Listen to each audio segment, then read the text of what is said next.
You and your partner have this dynamic where you bring something up and they avoid or they shut down or they just say, I don't want to talk about it. And that's the end of the conversation. Or sometimes they just stonewall you.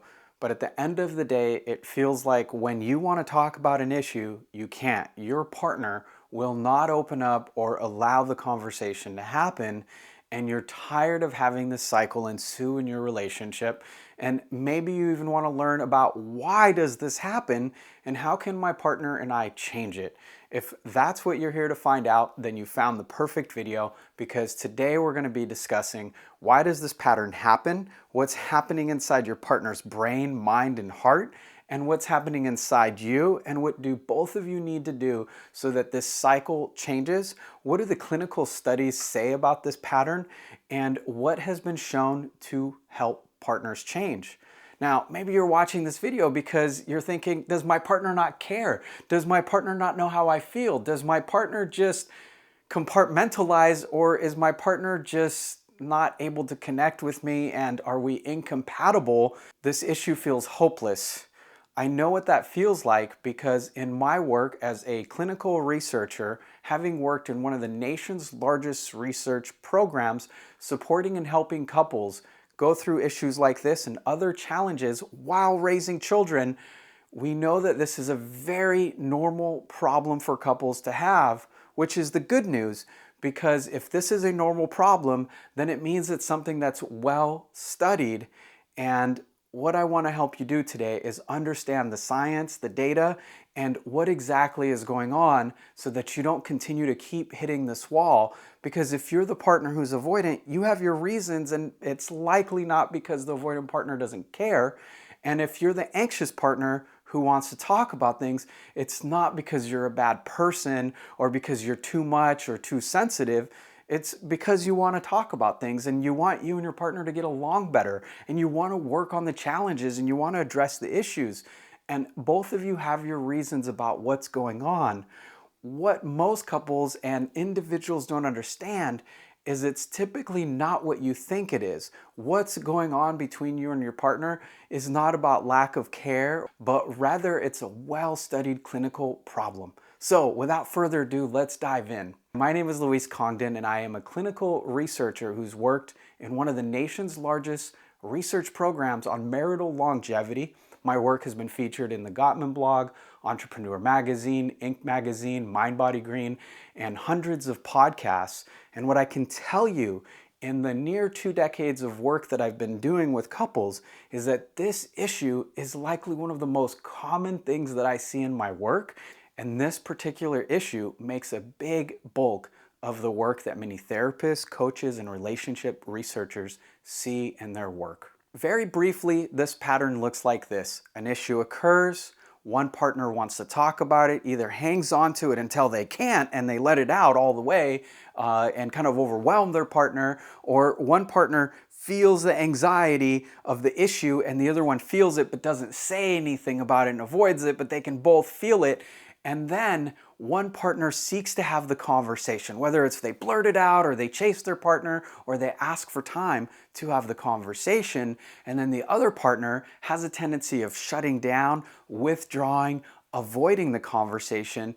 And the more that one partner withdraws, the more the other partner chases or demands or pursues the conversation. And the more that the partner withdraws, the more one partner feels anxious about not having the conversation, or feels rattled and dysregulated, destabilized, and doesn't feel good about holding all this in.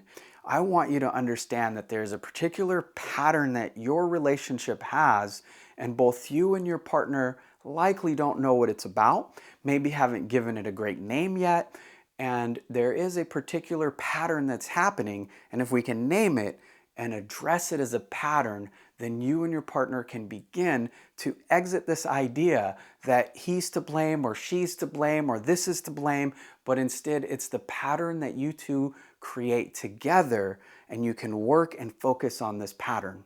So if the issue is the pattern, it's good that we begin to understand what the research says about it, what's happening inside the bodies of both people, the reason and rationale, and what helps change this particular cycle. In a landmark study done by Christensen and Heavey in couples work, what they found is that this particular cycle of demand, withdraw, pursue, and avoid, this particular pattern was strongly correlated or directly shown to increase relationship distress, relationship frustration, disconnection, and reduce the overall satisfaction of a relationship. So if you're stuck in this pattern, it makes sense that it feels hopeless. It feels like you're stuck, and it is causing both of you a tremendous amount of pain. It is a hopeless cycle that couples can get themselves stuck in, and it really helps when couples begin to understand what are the causes, and we stop labeling one person as better or one person as worse, but instead we begin to see this as an opening to understand why does one partner shut down and what's going on with them, and why does one partner pursue and chase, what's at the core for them, and then what do you two as a couple need to do to begin to shift and transform this pattern. And as you already know, if you've been stuck in this problem, you know that once you get in this kind of challenging cycle with your partner, you go to talk about the dishes or the kids or intimacy or finances, and then one partner shuts down, one partner ramps up, and then you're just talking about that cycle and that pattern, and you never really get to address the other issues that you as a couple, you as a team need to be able to talk about.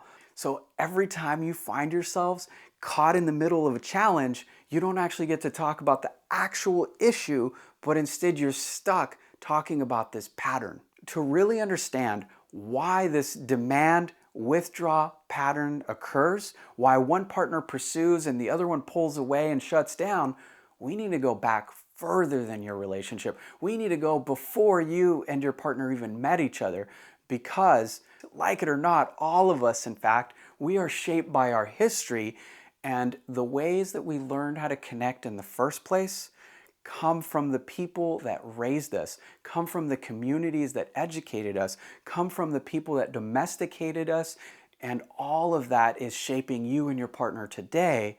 And if we can understand about that better, it has been shown repeatedly in my work with couples that when they can understand where these patterns come from, then they're able to deal with the present in a much stronger way.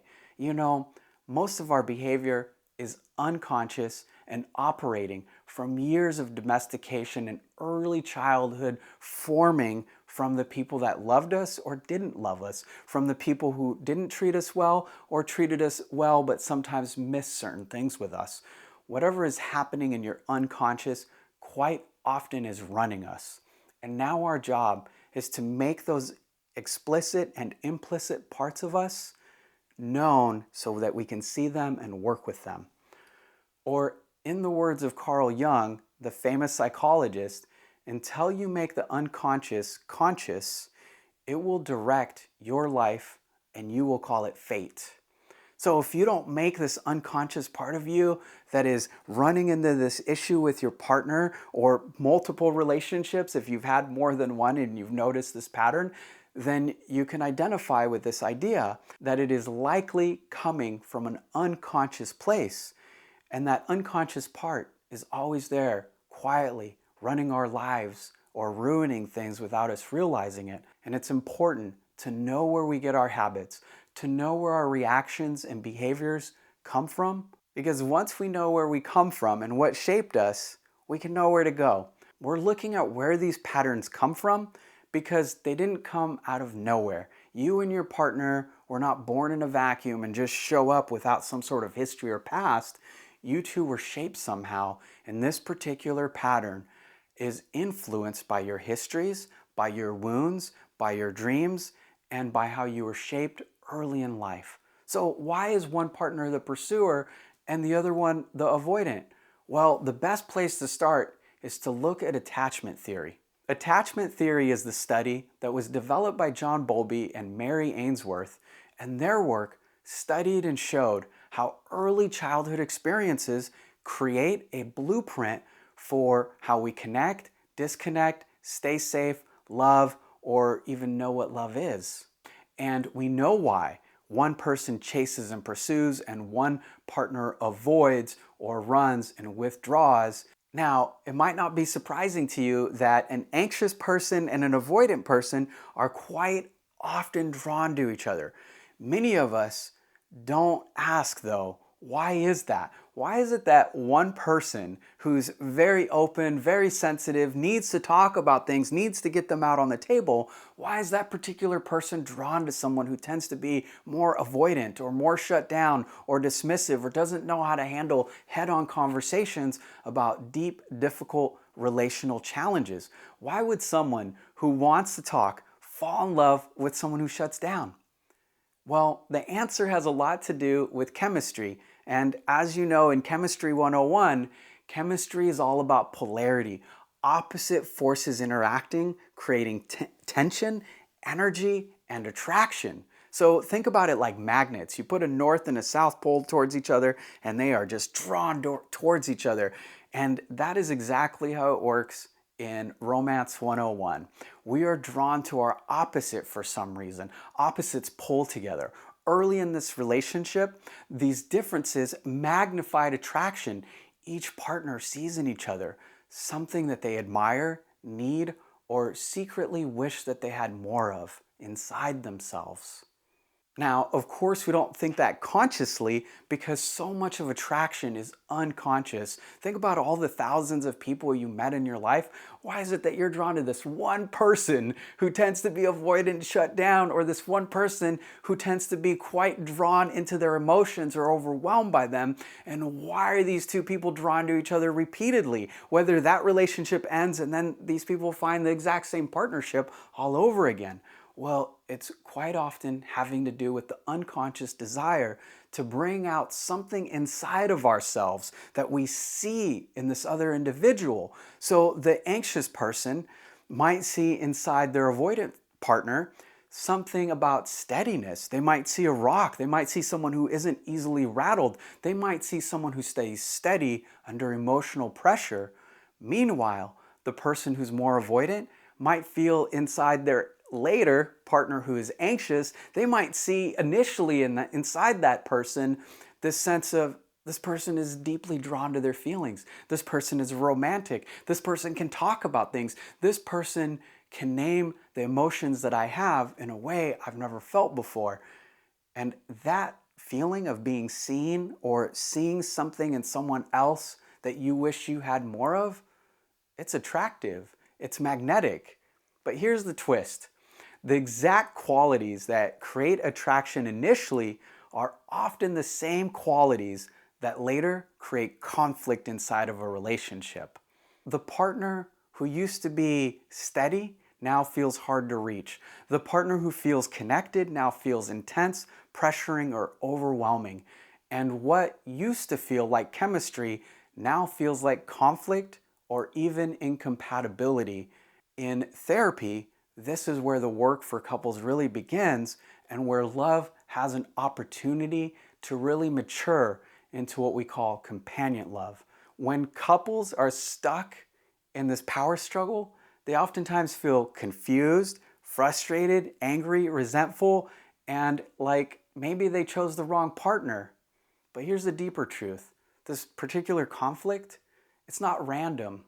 It's often asking something from both partners, and that is growth. The anxious partner is being pushed to develop more calmness, maybe more steadiness, maybe more self-soothing, and maybe sometimes even learning how to hold themselves and then creating a healthy opportunity for a conversation that doesn't overwhelm their partner. And the avoidant partner is being pushed to develop emotional openness, connection, vulnerability, and capacity to sit in these relational tensions and know that they're safe and know that this is actually what helps love deepen and develop. And it doesn't certainly mean that something is wrong or that things are going to escalate. To change this particular cycle, it helps to begin to understand physiology. Because what's happening between you and your partner isn't just about communication, it's about what's happening inside of you and between you and how all of that is interacting and how each of you has a tendency to ramp each other up in different ways. And your physiology is one of the best ways to learn about this. As couples move through this pattern, they begin to ramp each other up. One partner pushes harder to talk, the other partner begins to shut down, get cooler, more distant, more avoidant. And as this happens, both people's bodies or physiologies begin to change. It's been well studied that when partners enter this pursue, demand, avoid, chase pattern, heart rates rise, breathing patterns shift, muscles tighten, stress hormones increase, and bodily sensations change, and awareness of ourselves and brain chemistry also changes. The kinds of signals that machines like an EKG, MRI, or other monitoring systems would detect, heart rate, breathing, neural activity, all these things are changing. Bodily tension, warmth in the body, brain functioning, all of this is changing. And in clinical language, this is called dysregulation.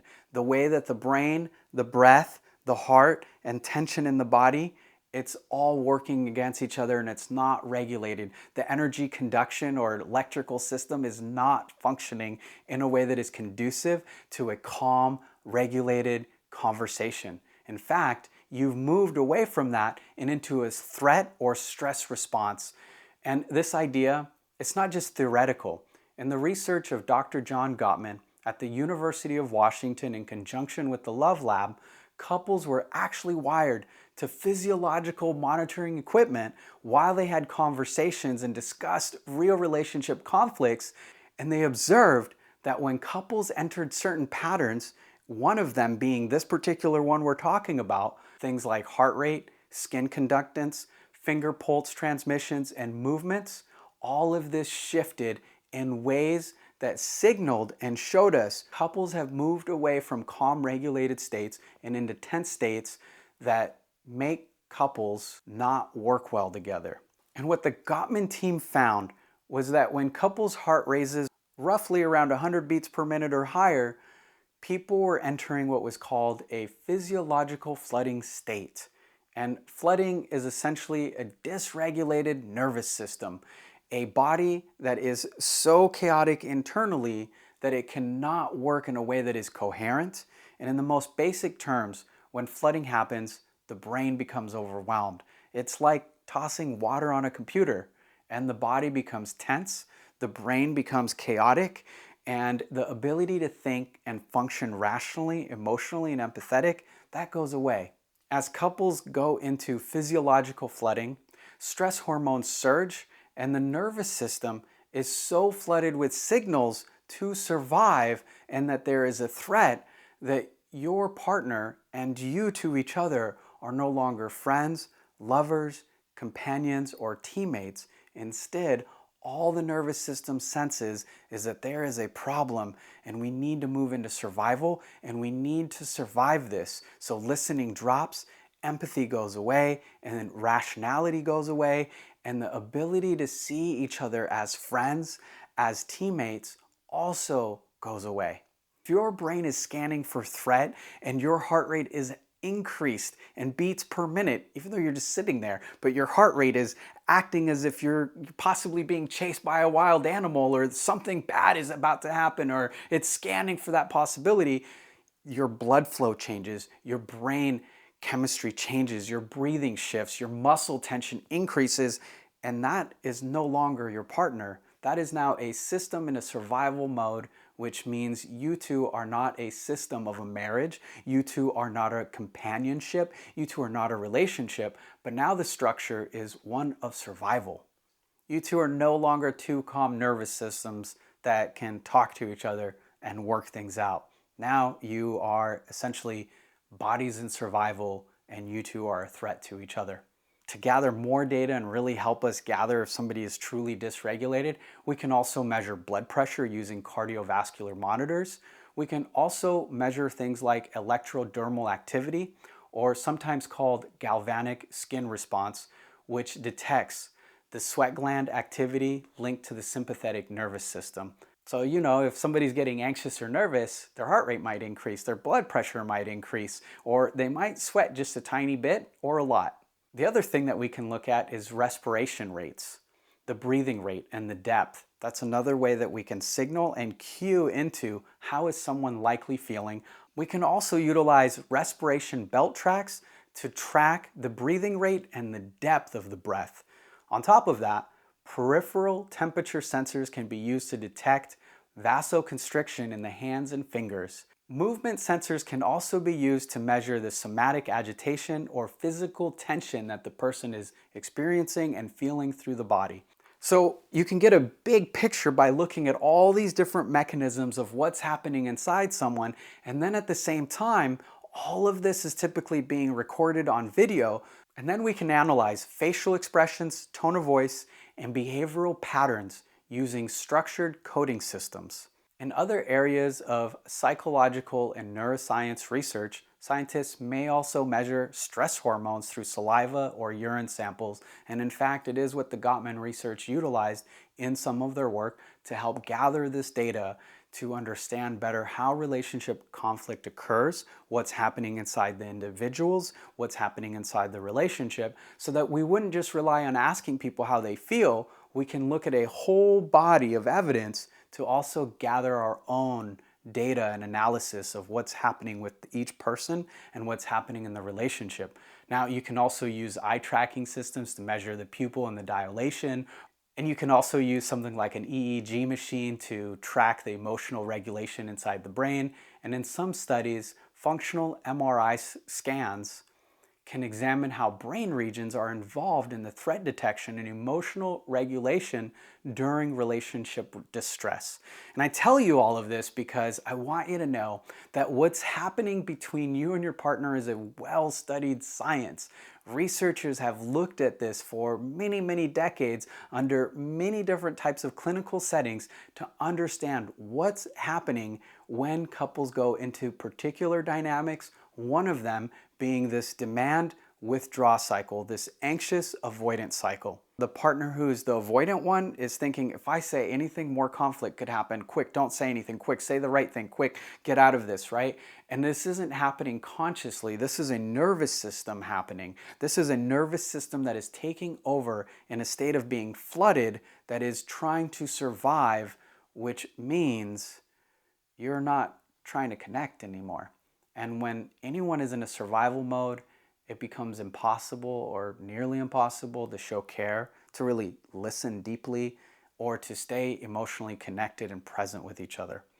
And the partner who does want to talk, they might begin to experience their own version of flooding. They might not call it this, they might not identify with this, but what I have noticed quite often is that when I talk to the anxious partner about what they're feeling, or the partner who wants to chase, when we move beyond, I want to talk to my partner, a lot of times what they might say is, I feel like I'm being abandoned. My partner doesn't care. I have to shock them into this conversation. I have to push it. I feel angry. I feel alone. I feel hurt. I feel sad. And as those emotions rise and get bigger, what we will see is that person is also experiencing their own version of emotional flooding. And now you have two nervous systems that are trying to protect themselves, but accidentally they're strengthening the cycle. One partner is trying to stay safe by getting smaller or withdrawing or staying more quiet or trying to think of the right thing to say, but they're flooded. And the other partner is trying to survive by talking and trying to reduce that sense that I will be abandoned if we don't talk about things, trying to reduce that sense that I feel really alone carrying all these emotions, and if we could just talk, I would feel better. Both of you are trying to do something good when you think about it. You are both trying to survive. You're both trying to reduce conflict. When you are the pursuer and your partner is going quiet, it is not certainly proof that they don't love you. Quite often it means that they're experiencing overwhelm or physiological flooding.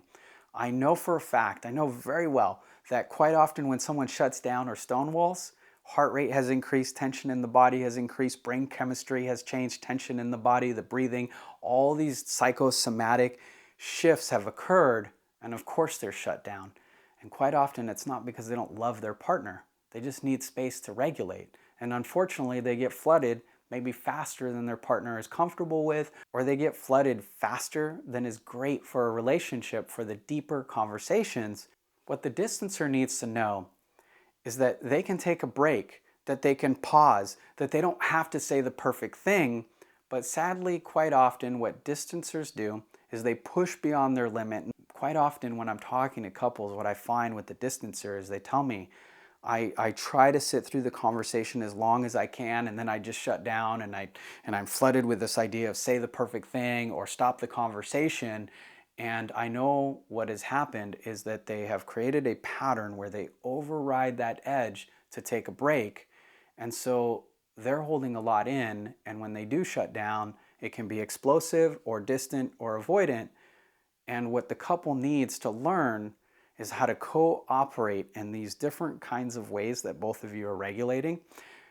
And if you're the partner who is the pursuer, what you need to know is that your partner will listen to you, that your partner will empathize with you, that your partner will take the time to bring up issues and not leave it all on you to do it, and that you don't have to chase your partner to have these hard conversations.